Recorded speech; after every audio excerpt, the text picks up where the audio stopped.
Армысыздар, құрметті қазақстандықтар, құрметті 4-й Волосинфо көрермендері. Бүгін мінекей Матай станциясына келіп, қазір көптеген арыз шағымдар осы жерден түсіп жатқан, бір жол түспеді. Бүгін мінекей келіп тұрмыз. Осы Матайдың проблемасы жайлы бүгін айтатын боламыз. Біздермен бірге болыңыздар. Бұл бір кезінде атақты ер азаматтардың мекені атанған Матай еді. Бүгінгі күні сол азаматтар бір-біріне қарсы шығып, түрлі жағдайларды естіп жатырмын. Өзім де Ақсу жерінің тумасымын. Бірақ осындай жайттар осы жерде орын алғандықтан арнайы осы мекенге келіп тұрмыз.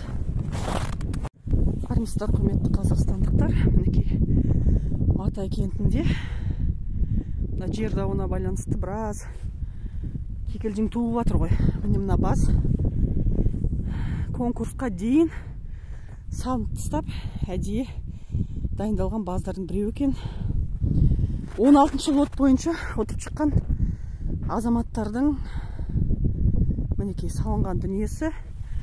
Сонда олар алдын ала сөз байласу арқылы салып алған құжаттардың жаңағы, енді сонда әкім өзі уәде берген көрінеді ғой. Мен саған осыны қалайда алып берем, сен салып жаңағы бастай бер деген секілді. Мінекей қазір көресіздер, баздың өзін көрсетем. Мінекей 16-шы лот бойынша өтіп алған азаматтардың салынған базы екен бұл. Мінекей. Сонда бұл Матай жерінде 16 жылдан бері конкурс болмаса да, біраз адамдар баз салып тастаған. Конкурстың шешімі жоқ. Сонда бұл қаншалықты заңды, ағайындар? Осыған есеп беретін адамдар бар ма? Мінекей баздың құдығы екен мынау. Мінекей кейіннен алынып салынған баздар да бар екен. Мінекей осылардың құжаты қанша бар ма, жоқ па, ешкім білмейді. Бірақ мінекей малдар жүр. Яғни барлығы келісіп жасалған. Осылардың құжаттары қаншалықты бар? Осы Матайдың әкімінен біраз дүниелер шығып жатыр. Осы міне баз жұмыс жасап тұр. Міне малдар да тұр. Бірақ құжаттары жоқ деген қауесет шығып жатыр. Осыны тексеру керек. Бала бақшасына байланысты айтқан әңгімені естеріңізде болса, мінекей Матайдың бала бақшасы нақ келетін баланың саны 120-140 болар мүмкін. Ал бірақ беріп жүрген ақпарат республикаға, облысқа 200 деп, 200-дің үстінде мекен. Осы бойынша тексеріс жаса деп едім, жылы жауап тастапты. Тағы да коррупциялық сұрақ. Осыншама ақшаның бәрін қайда жіберіп жатсыздар, ағайындар? Атышулы мемориал, осыған мінекей халық өзі ақша жұмылып салып, бірақ кейін осы өкіметтен қаржыландырған деген де әңгіме бар. Осы қаншалықты рас? Осы мемориалды халықтың ақшасына сала тұра өкіметтен тағы да қаржыландырған болса, екі жерден ақша шықты ғой онда. Матайдың халқын шулап жүрген баздардың бірі екен. Кезінде қызметте болған Шайхин Асқар деген азаматтың бауырыныкі ма, туған туыстарының базы дейді. Осы жерге енді жан-жануар мал болған кейін білесіз ғой, енді жүре береді әр жерде. Осы ауылдың малы абайсызда жаңағы осы кісінің базының маңайына кіріп кеткен болса, халықты шырылдатып, штрафпен әбден зәрін зәбірін шығарыпты. Халық міне осыны айтып шағымдануда. Осы қаншалықты заңды? Осы біздің погондағы азаматтарымыз неге органнан кеткен күннің өзінде де заңды белшесінен баса беретін осы жерде міне көруге болады. Осында бір тексеріп, неге олай осы халықты неге шырылдата береді, соны бізге жауап берсеңіздер. Міне қазақстандықтар, құрметті Матай жұртшылығы, мынау міне Матайды шулап жүрген міне Марат деген жігіттің фазендасы ма, неме мынау жеке иелігіндегі жер. Осы жер үшін бүкіл ел қырылып жатыр дейді. Айғай-шуда осыған байланысты шығып жатыр дейді. Мінекей бәрін көрсетейік, толықтай бәрін кім көрсетіп, соңын кім көрсетпеді демесін. Мінекей бәрі объективті түрде, міне осылай, мінекей барлық көрініп тұр ғой. Бұл жерде бір әңгіме неде болып тұр. Соңғы рет конкурс 16 жылы болған екен.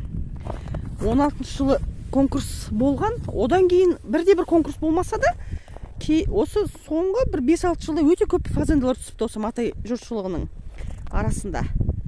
Соңғысы осы мына жер дауынан шыққан конкурста 16 жыл ұтып алған азамат, жаңа көрсеттім ең басында бірінші фазенді, жаңа базды салып тастаған, бірақ құжатты енді ұтып жатыр. Сонда алдын ала сала береді ма? Сонда қалай болып жатыр? Әңгіме сода болып тұр. Солардың барлығының заңдылығын көретін азаматтар жоқ енді. Енді облыста жоқ, енді республикаға шағымданып осыны бір тексерсе екен деймін. Облыс әкімі Бейбіт Өксікбайұлы да біраз дүниені көріпті. Қазір мына Матай жерінің әкімі Мұсағұлов Рүстем деген азаматқа қылмыстық іс қозғалған мыс деген ақпарат бар. Қазір оның қағаз жүзіндегі дәлелін көреміз. Енді қылмыстық іс үстіне қозғалса да, ары қарай әкімдікке сайланып, бүкіл халықтың ішінен, бірақ көп адамдар шығып маған айтты, осындай зорлық қып жатыр, осындай қол жинап жатыр. Қайтадан Рүстем әкім болса, барлықтарыңды қырам деп айтты дейді. Енді Рүстем деген азамат жас, менімен пара-пар құрдастар болған. Біз негізі ол жігітті мен бала кезден танитын едім. Бірақ бала кезде әлбетте енді ондай азамат болмады ғой, енді мен танығанда. Қазір енді ел неше түрлі айтады, кей кезде өзім таныс жаңағы адамдардың ішінде сондай азамат болғанда өзім бір түрлі болып қалам. Негізі ар жағын білмеймін ғой, қалай болған. Ақиқат ол жағында ма, сол жағында білмей жатырмыз. Және оны сараптайтын біз сот, жаңағы тергеу, прокуратура емеспіз. Бірақ құзырлы органдардың өзі көп қателік жіберіп жатқанын өзім көріп тұрмын. Мына Матай жерінің өзінде біраз заңсыз дүниелер болып жатыр, бірақ ақша шіркін мықты ғой, бәрін жабады. Сондықтан бұл ақшаны жеп жатқан азаматтар енді біраз уақыттан кейін сол ақшаны орнына қоя аласыздар ма, қоя алмайсыздар ма, бір алла біледі енді. Ар жақтағы ақиқат заңның күшіне тапсырып қойдық. Құрметті қазақстандықтар, мынау Матай елді мекенінің жанды жер екен осы. Кез келген адам денсаулық қой, иә. Бірінші байлық денсаулық демекші, иә. Мінекей осы Матай станциясындағы мінекей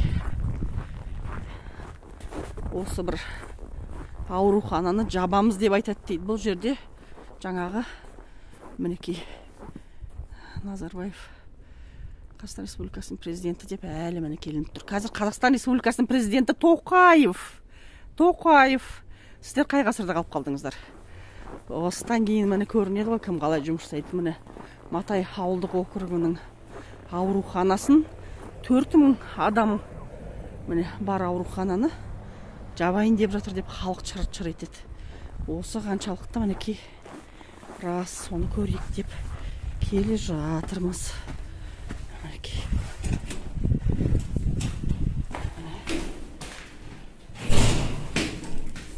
ауылдық округ Матай ауылының ауруханасы тым-тырыс. Жан адам бар ма мұнда? Жедел жәрдем дейді мінекей. Жабық. Мінекей. Күндізгі стационар дейді. Жөндеуден өтпегелі біраз уақыт болып қалған ау,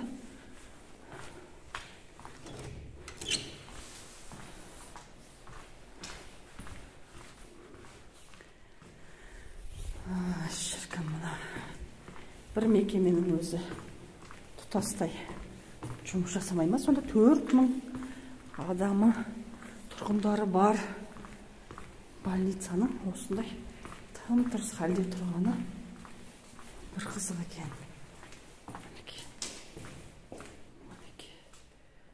Осындай 4000 адамы бар больницаның ішінде жан адам жоқ. Бір врач, бір медсестра. Қазір регистратурасын көрейік енді.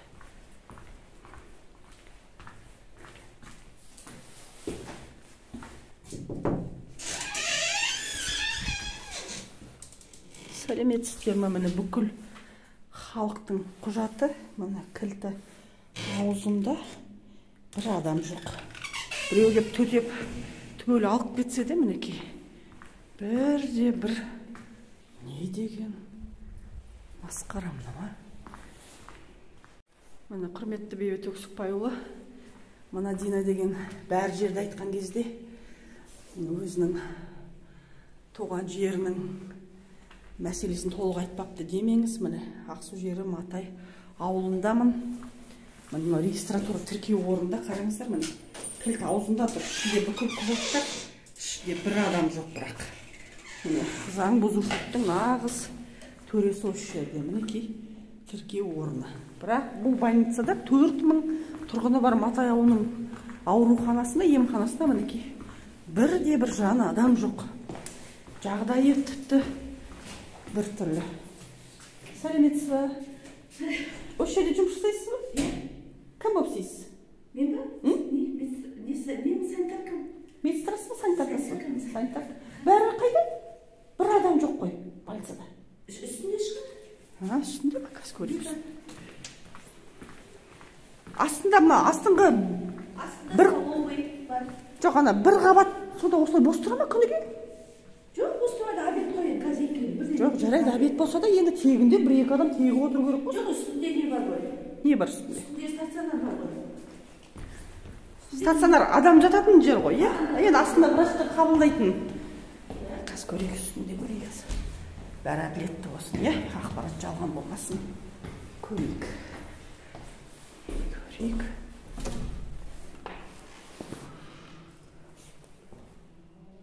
Сәлеметсіздер ма? Біреу бар ма? Мінекей стационар. Жан адам жоқ бұл жерде де. Осындай дүниені айтсаң сүйкімсіз боласың.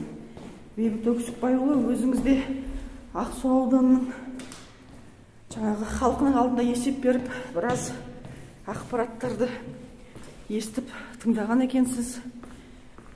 Осы жердің проблемасын енді кім шешеді? Кім қайда? Жаңағы қалай бұл мәселені шешуге болады? Бүкіл аудан, бір ауылдың жұртшылығының барлығы бір Рүстем деген азаматтың аузына қарап отыр. Ол жігіт халықты ашса алақанда, жұмса жұдырығында ұстайды екен дейді. Өзі жаңағы адамға пышақ алып жүгірген деген ақпаратта бар. Ол қылмыстық істі сұрасам, ол да бар дейді. Сонда қылмыстық іс бола тұра, олар қарай әкім бола беруге бола ма сонда? Ол қаншалықты заңды? Онда мен де бір облыстың әкім болып отырмайын ба? Қалай болады ол? Кішкене адамда ұят болу керек шығар. Халық наразы, біраз адамдар. Матайдың әні пойызы ең атақты станция ғой. Міне пойыз ағыл-тегіл кеп жатыр. Міне Матай станциясының қазір депосы осы жерде ғой. Енді осы Матай жұртшылығы шыр-шыр етеді халық. Бірақ айтуға қорқамыз дейді. Ертең айтсақ, мына Рүстем деген жігіттің қолы қазір ұзын. Небір жаңағы қара қолды азаматтар дейді, криминальный элементтер кеп балаларымызға тиісіп кетеді. Содан қорқамыз, қорыққаннан үндемей отырмыз дейді. Енді мына 4000 тұрғыны бар мына больница, емхананың түрін қараңыздар шенекей. Мінекей. Тегі қарауға жүрегің ауырады. 4000 тұрғыны бар ауылға дұрыстау қарап, осы адам денсаулығына ең қажетті осы емхананы жабат деген сыбыс бар екен. Сонда адамдар қайда қалмақ? Адамның денсаулығын қалай түзейміз? Тұрғындар қайда барып емделу керек? Міне құрметті қазақстандықтар, мына біреу площадкаға біраз ақша бөлінген екен. Міне Ақсу ауданының білім бөлімі бар, басқасы бар. 2021 жылы. Мінекей қараңыздар, сапасы қандай. Қазір сіздер ашып көрсетейінші. Мінекей салып қойған, мынаны құр бастыртып қойған. Мінекей кірпішпен бастыртып, мінекей бітпеген күйде жай жауып қойған. Міне сіздерге көрініп тұр ма? Көрінбей тұр ма? Мінекей өте сапасыз материал. Мінекей әр жерден кірпіштері көрініп тұр. Бастырып қоя саған. Мінекей осыған ақша бөліп қойған. 21 жыл өткізу керек болған өкімет тарапынан. Мінекей өткізілмей қалған. Жемқорлыққа тиесілі объектілер деп ат қойса да болатын шығар. Енді осыны тексеріп көріңіздерші, қаншалықты осының барлығы заңды. Неге халық шырылдайды? Больницаны ол жапсаңыздар, детский площадкасының ақшасына ол жеп қойсаңыздар, сонда бұл Матай өзі ақша жеудің бір рычагы ма, қалай айтады? Тұтқасы болған ғой, иә? Матайдың әкімі болсаң, сонда ақшаны белшесінен батады деген әңгіме ғой, ойбай, қылып қалмайық. Мінеки, осындай дүние. Міне, құрметті қазақстандықтар, Матай жеріндеміз. Бұл сар топырақты киелі жерден қазір біраз былық шығып, осы жердің азаматтары зардап шегіп, біраз жерге шырылдап жүрген жайы бар. Мына тоқтың бәрін кезінде азаматтар өзінің қаражатынан тартқызған дейді осы жарықты. Ал енді осы жарықты 3 бас көшеге тартып, кейінде осы үкімет тарапынан да осыған ақша бөлініп, сонда 2 шығын болып тұр. Осының барлығы шын мәнінде қылмыс па, болмаса халықтың әшейін айтқан әңгімесі ма, осыны тексеріп берсеңіздер. Міне, Матайдың жұртшылығы сіздерге келіп, міне арнайы түсірілім жасап жатырмыз. Мына құрғылардың бәрін азаматтар өз қалталарына тартып былай, мектептің алдына шейін, анау әкімдікке дейін бәрін былай өз қалтасынан, Матай жұртшылығының қалтасынан шыққан ақша екен осы. Не деген жанашыр десес, өзінің ауылын көтермекші болған осындай азаматтарды қазір зардап шегіп отыр. Неліктен солай болып отқаны белгісіз.